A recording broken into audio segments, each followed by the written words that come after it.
guys! Welcome back again to my YouTube channel. So, kamusta pong lahat? Ako pala si MJ at isa akong OFW dito sa Canada. So, for today's vlog, isi-share ko sa inyo kung ano ba yung naging pathway ko. Ano ba yung agency na nagpaalis sa akin dyan sa Pilipinas papunta dito sa Canada.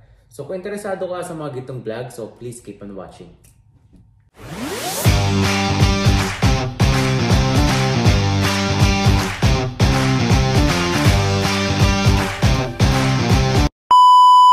So guys, disclaimer lang po, no? Itong mga sasabihin ko ay base lang sa aking mga naging experience.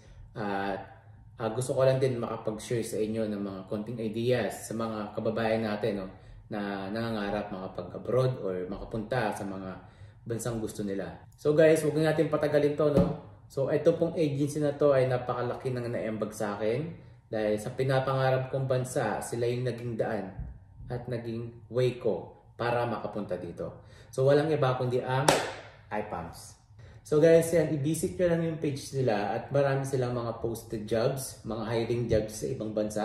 So hindi lang sa Canada, no, marami rin silang mga kabayan na dinideploy sa iba't ibang bansa. So guys, yan, kung qualified kayo sa mga job posting na meron si iPAMS, so mag-apply na po kayo. So yung address po niya, makikita nyo rin sa Facebook page nila. So guys, ang pinakamaganda dyan, itong iPAMS ay zero placement fee. Yes, wala po kayong babayaran dyan pagdating sa pagpaprocess ng mga papers nyo. Okay guys, so kung qualified kayo sa mga job posting ni iPAM, so huwag na kayong magdalawang isip guys, mag-apply na kayo. Wala namang masama mag-try dahil mali ninyo maging qualified kayo. So mali ninyo, itong 2024 na to, ito na yung para sa inyo.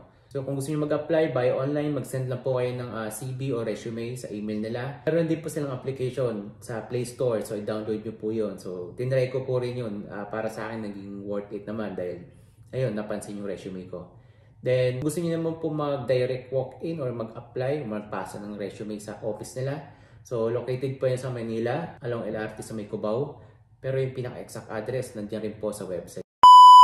So, yun lang guys. So, sana nakatulong tong vlog na to, no? Next vlog naman natin guys, i-share ko sa inyo kung ano ba yung naging preparation or yung mga paghahanda na ginawa ko para makapagtrabaho sa bansang pinapangarap ko.